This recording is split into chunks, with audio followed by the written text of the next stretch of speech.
Hey, what's up? MVPTexas.com. It's Jim Bob Breazeale from Sports Talk San Antonio and the Ticket 760 here for your Spurs-Suns Game 1 preview.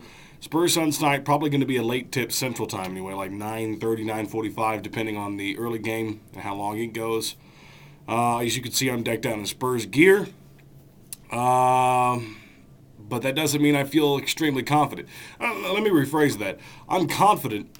But I think this is going to be a completely different type of series. It's going to be way more evenly matched than the Dallas series. I thought that the Mavericks were going to win last series going away. I thought it was going to be an easy 6-game win for the Mavericks. Because based on what the Spurs had shown me in the regular season, I didn't think they had it in them. But this is a different Spurs team.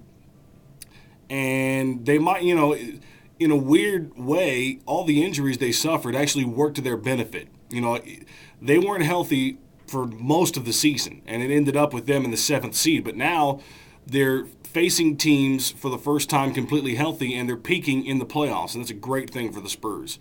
As far as analysis or preview of Spurs-Suns, there's two questions that jump to mind, and you'll have to forgive me. I don't really keep up with the Suns every day like I do the Spurs. So my points and my analysis is going to come from a Spurs point of view.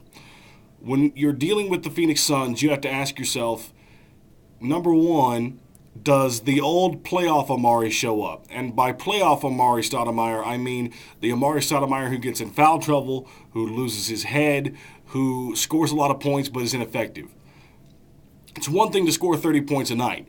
It's another to score 30 points and be effective. Does the playoff Amari show up, or does the Amari that we've seen tear up the last half of the season show up? Number two is Steve Nash. He's got a little bit of a hip problem. It's not going to keep him out of the games, but from a Spurs point of view, do you continue to start George Hill and have him play defense on Steve Nash, or do you start Tony Parker, who's owned the Suns? I mean, he owns the Suns. So there's a little bit of a strategy there. Do you start Tony because of the history, or do you go with George Hill? I have a feeling they're going to go with George Hill. Tony's still going to play a lot of minutes, as he did in the Dallas series. But I have a feeling they're going to start with George Hill, because George Hill did a great job last series, along with Richard Jefferson, of playing defense on Jason Kidd. Richard Jefferson did it a little bit. Mostly it was George Hill. And George Hill made Jason Kidd completely ineffective. He took a Hall of Famer and shut him down. And if George Hill can find it... Now, Steve Nash is much better than Jason Kidd. If George Hill can find a way to make life difficult for Steve Nash, maybe get physical with him, get him out of his game, then the Spurs have a chance at winning this series pretty easily. I think Steve Nash is the key. He's the head of the snake. George Hill has to take off the head of the snake, and then the Spurs have to just do what they did against Dallas. Make clutch shots and play great team defense. But it's going to be difficult. The Suns have a deeper bench than the Spurs. People have said all year long they thought the Spurs had the deepest bench in the NBA. But the Suns are going to play at least... There's going to be times when, for minutes at a time, all 5 guys on the court for Phoenix are non-starters. They're bench guys, and they play as a complete unit for 5 to 10 minutes at a time per game with no starters on the floor. That's going to happen in this series. I think Jared Dudley could be a guy to watch.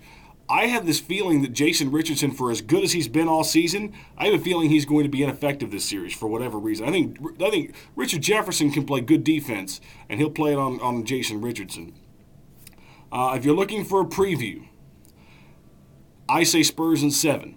It's going to be tough because they're going to have to win Game 7 on the road in Phoenix. And I don't know if they can do that, but my gut says Spurs win this series, and my gut says it goes 7 games. So there's my preview for the series, and we'll be back tomorrow with some Game 1 reacts here on MVPTexas.com. Later.